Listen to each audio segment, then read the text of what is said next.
From the headquarters of Telesur English in Quito, Ecuador, this is From the South, and I'm Soini Gray.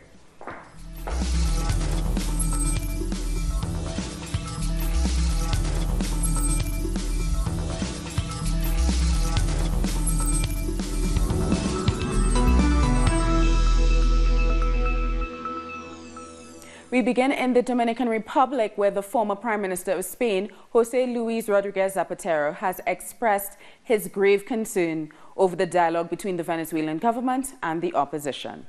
Opposition representatives refrained from signing an agreement with the government on Tuesday after talks went late into the night. The Dominican president, Danilo Medina, called on both delegations to meet again this Wednesday. As he arrived for that meeting, Zapatero, who has been the lead mediator between the two sides, says the alternative to an agreement could be catastrophic for Venezuela and Latin America. This is the decisive moment. These are decisive hours. That is the truth. I hope the opposition reflects and that any observations they have are in accordance with what both parties have discussed in the last few days, and to which I have been witness. The final document that was presented is the summary of that dialogue. There can be, of course, some adjustments and clarifications, some more precision or guarantees, no doubt about that. But all the essentials are there. And those essential elements, especially regarding the political situation of Venezuela, focus on choosing a date for the presidential elections and on having electoral and international observation guarantees.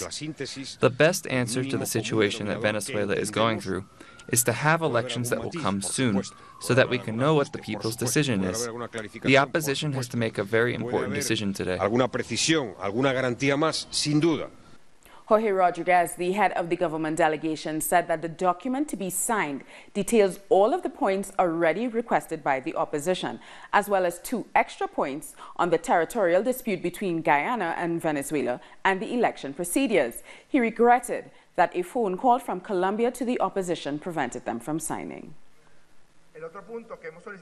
The other point we've asked them to include deals with electoral guarantees. Those electoral guarantees include the date of elections, on which we are already in agreement.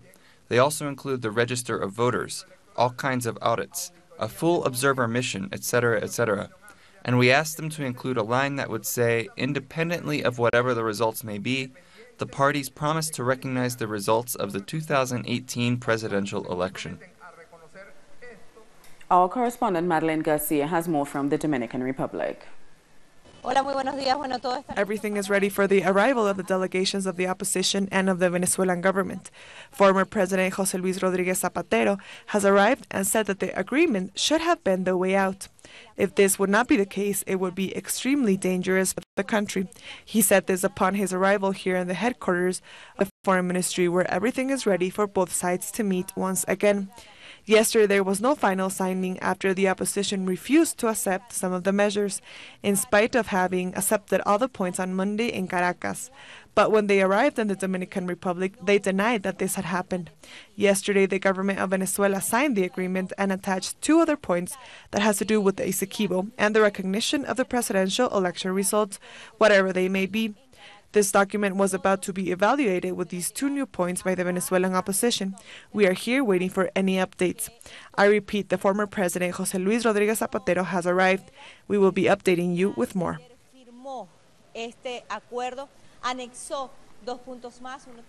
The calling of a presidential election in Venezuela has been a central issue in those talks in the Dominican Republic. As our correspondent in Caracas, Laura Prado, reports, everything is ready for the date to be set. The National Electoral Council in Venezuela is set to determine and announce the date of the presidential elections. Meanwhile, in Ezequiel Zamora's park in Caracas, the swearing of the National Youth Command has taken place.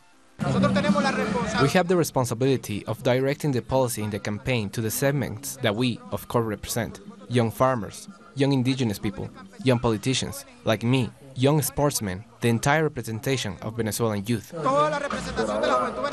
As expectations rise, this weekend President Nicolás Maduro said he was ready to face the upcoming elections, after being announced as the formal candidate of the Socialist Party. He specified that his target is to put an end to the economic crisis that the country is going through. We have to achieve a sustained point of productive growth, of diversification of the economy, a new economy. While Chavismo organizes for the electoral campaign, the opposition continues without a single candidate. Various have manifested their intention to measure against Nicolás Maduro. On the one hand, Henry Ramos Alup, the leader of the Democratic Action Party, has requested primaries within the opposition right. There will either be primaries or consensus. I prefer primaries, but if the primaries cannot be held, we must have consensus. What will be bad, really bad, is if a candidate were thinking of not participating in primaries, thinking, if I'm not the consensus candidate, then I'll participate on my own terms. That will be terrible. Although the internal divisions of the opposition contrast with the organization with the Chavista sectors, Venezuelan expectations remain high. The U.S. Secretary of State Rex Tillerson met with Colombian President Juan Manuel Santos on Tuesday to discuss, among other issues, the situation in Venezuela. Tillerson said the U.S. is heartbroken by the economic and social situation affecting the country and appreciates Colombia's efforts in dealing with the crises. Both governments aim at restoring, as they put it, democracy in Venezuela, with Santos saying that the upcoming elections will have no validity. Along with the grave humanitarian situation that the dictatorial regime in Venezuela refuses to recognize, they are now adding a call for presidential elections. Elections that will have no validity for us because they offer no assurances. None. And they aren't going to offer any. Maduro will never accept holding free and transparent elections because he knows he would lose. During the meeting, Tillerson and Santos also discussed the war on drugs and Colombia's efforts to combat a recent increase in coca cultivation. We did discuss our concerns about the surge in coca cultivation and cocaine production in Colombia, but the President also gave me a very good report of the steps that are being taken, the progress that's being made, and he just spoke to much of that, and we are quite encouraged by what we hear. And we will continue to work with Colombia to support these efforts where we can be of assistance as well. This is a shared challenge for both of our nations as well, to work together to undermine the transcriminal organizations that create the networks that are devastating for citizens in Colombia, and they're devastating to the American people as well. Tillerson is now in Jamaica, and the visit has been criticized because the U.S. president has used harsh words to describe people from Latin America, the Caribbean, and Africa. We spoke to Dr. Richard Bernal, a former Jamaican ambassador to the United States, about the visit and how it's viewed in Jamaica.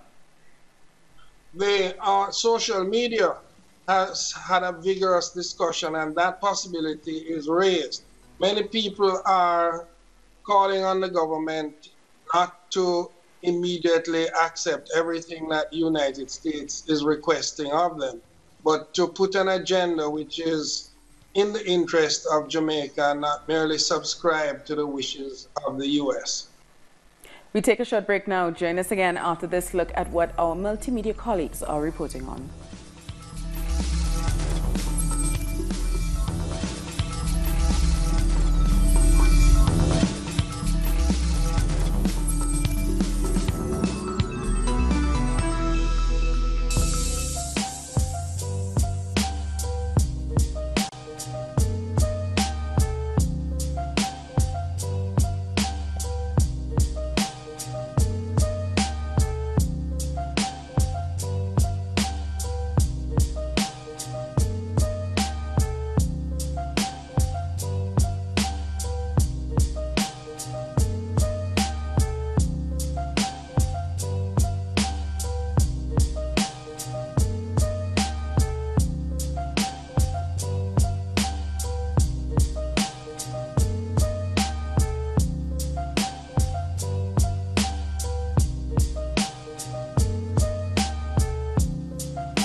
The Inter-American Commission on Human Rights has criticized one of the questions in Ecuador's recent referendum, which would replace the country's Citizen Participation Council.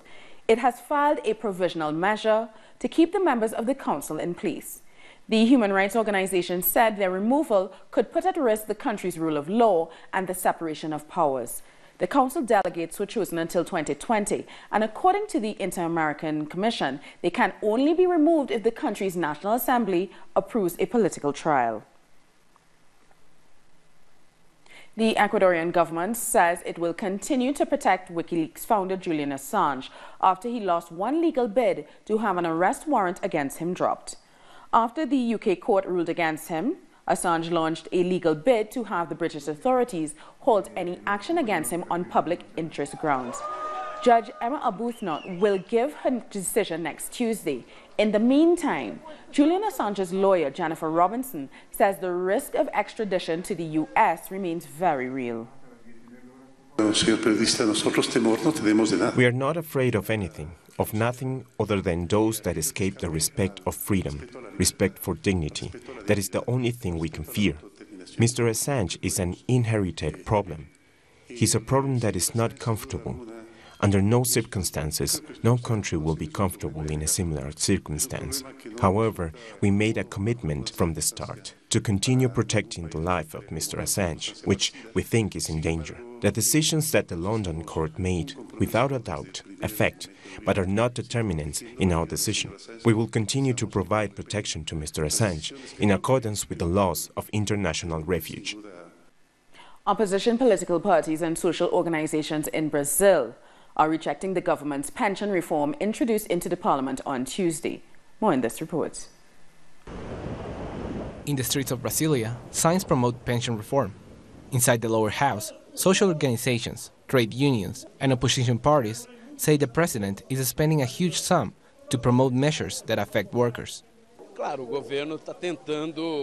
The government is trying, as we say in Brazil, to throw sand in our eyes to fool the Brazilian people. There is terrorism on TV. It's terrorism because he's saying that Social Security will go bankrupt, and he is spreading a lot of propaganda, misleading propaganda with public financing. The government insists in implementing the pension reform even though they don't have enough support inside or outside the parliament to approve it. The president assures that the social security system has a budget deficit. However, studies say otherwise. There's no reason to talk about deficit. The government takes 30% of trade unions' income, but it's not collecting from big debtors. The biggest debtors are the banks, huge companies that owe billions of reais to the social security system. On February 19, the Brazilian Popular Front and the People Without Fear Front will organize a national meeting that will extend until the 23rd. They are not only protesting against the pension reform, but they are also defending former President Lula's right to run for president.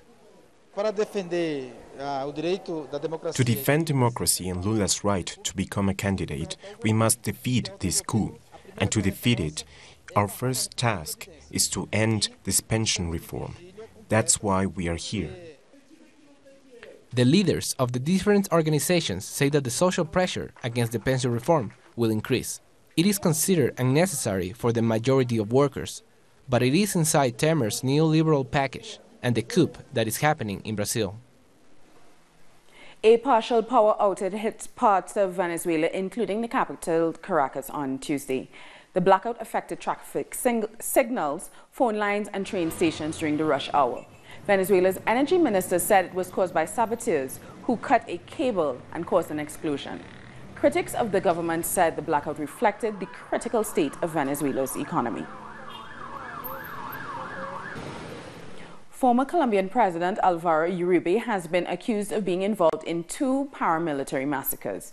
Medellin's Supreme Court has requested an investigation be opened against the former President Uribe over his alleged involvement in the massacres in 1998. The court presented testimonies of several ex-paramilitaries and survivors that affirmed the murders took place on a farm belonging to the family of the former president. The Colombian Catholic Church says it's ready to mediate in the peace negotiations between the government and the National Liberation Army. The Secretary of the Episcopal Conciliation Commission, Dario Gonzalez, said that it is necessary that these negotiations continue in order to have peace in Colombia. We want to be involved in this peace process. The Colombian Church is concerned about the armed conflict. We want to contribute to build a peaceful Colombian society.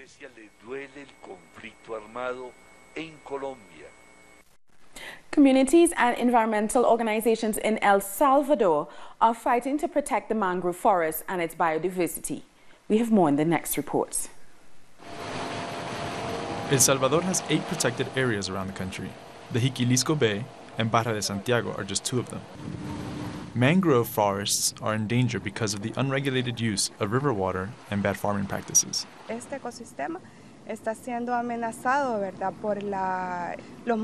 ecosystem is threatened by the sugarcane cultivation. Farmers take the water from the rivers and are damaging the water basins just so they can keep their crops. They also burn crops. The wetlands of the mangrove forest have to feed from fresh and salt water, a balance that is hard to achieve now because of the lack of water sources that go to the forest.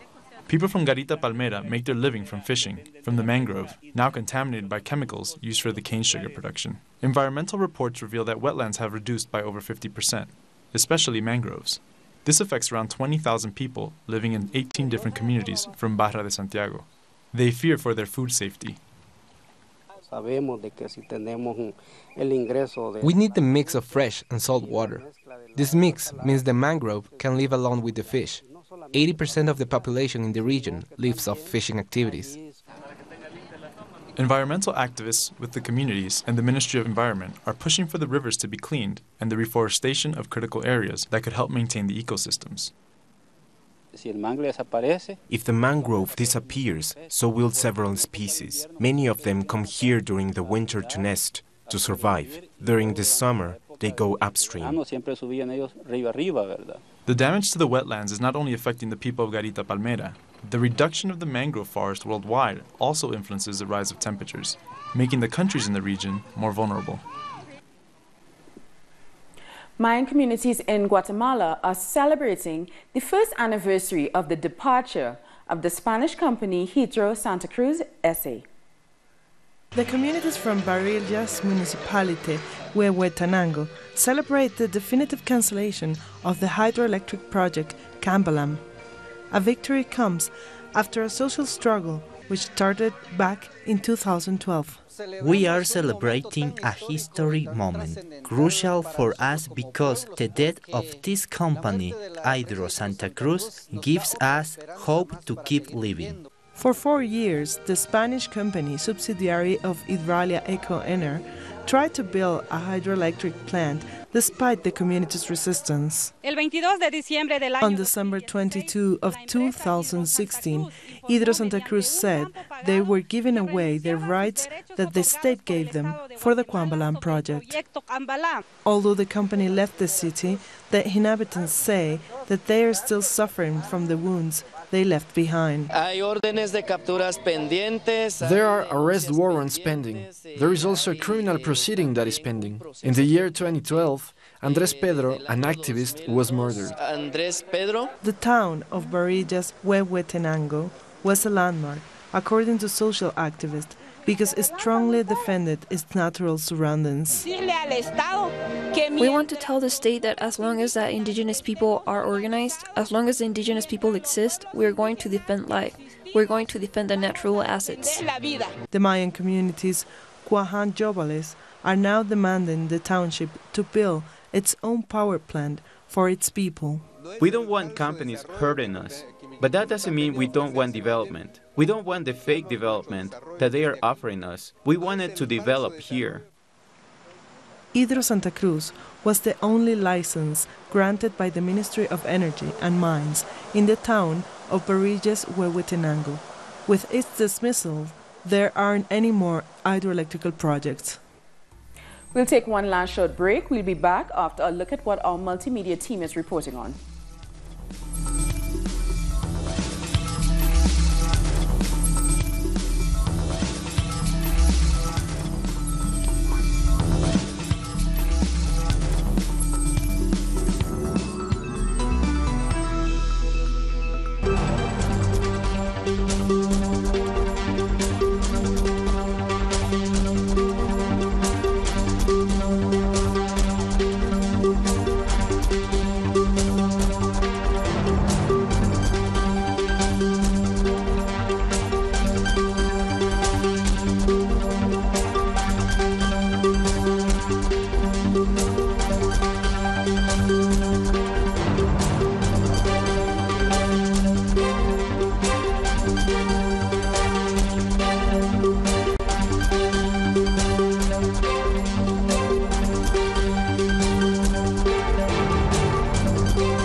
Venezuela. And by the way, I'm not going to rule out a military option. We have many options for Venezuela. This is our neighbor. This is, we're all over the world. And we have troops all over the world in places that are very, very far away. Venezuela is not very far away.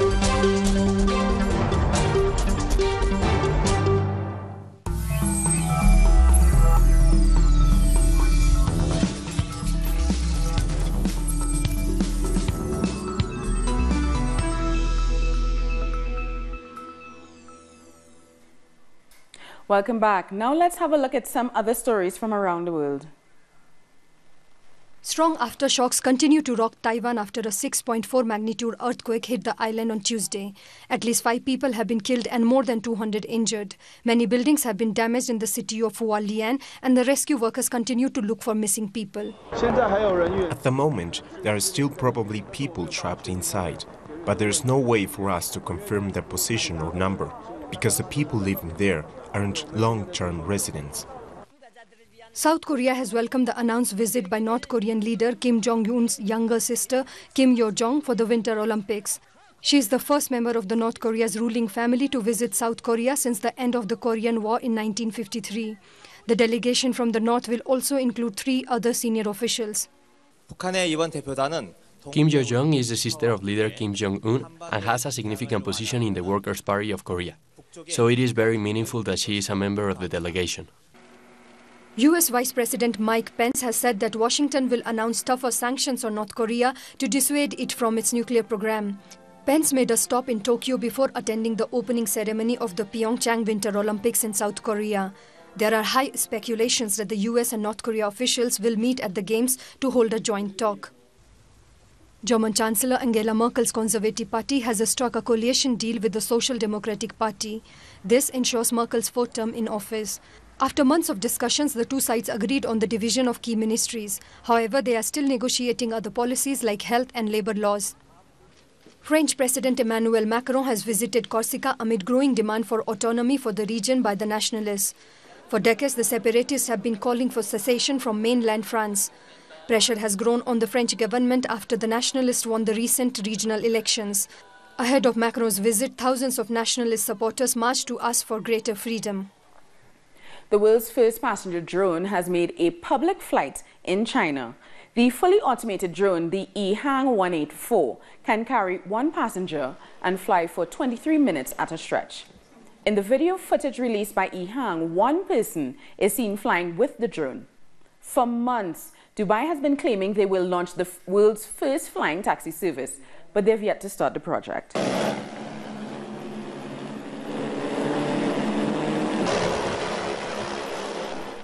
The Chinese Lunar New Year kicks off on February 16. It is an occasion celebrated across Asia and in many Asian enclaves around the world. Despite different traditions worldwide, there's a common thread. It is a time for family reunification. Our correspondent in Beijing, Isiara Diaz, takes a look at what's in store. Ahead of the Lunar New Year, millions of Chinese nationals travel from the provinces to the main cities to be part of the festivities. But not before they do a massive cleanup at home and restock their kitchens. 2018 is the year of the dog, one of the animals on the Chinese zodiac. When December arrives on the lunar calendar, Chinese people clean their houses and buy food like fish, chicken or pork to be prepared during the Spring Festival. Most households will decorate the streets and front doors with red lanterns for good luck and pair them with images of a dog, one of the 12 animals in the Chinese zodiac. They believe the dog represents loyalty and integrity. I am from Shandong province. Every year during the spring festivities, I go back to my parents' house with my husband and son to celebrate together. My parents are more than 80 years old and we go to them to celebrate. We usually spend New Year's Eve at home and the coming days we stay here in Beijing, see movies and visit the fairs. In the capital, Beijing, lights dazzle across the city as the Longqing Ice and Snow Festival draws thousands of people. The annual event features more than 400 sculptures of mythical animals, temples, Chinese historic people, castles and landscapes. I actually find this place really interesting. You can see that everybody's come down from their hometowns during Spring Festival. It's quite interesting to see all the different Chinese people from different towns enjoying the culture here, enjoying the ice sculptures. And you can tell that they really put a lot of effort into all the creations here. So I'm really enjoying my time here and meeting all these different people, seeing all these different snow and ice sculptures and these, I guess, natural beauties.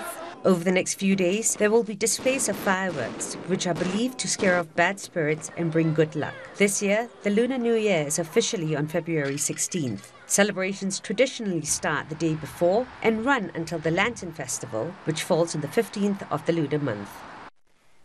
We've come to the end of this daily news brief. For these and many other stories, you can find them on our website, tellusyourtv.net/English.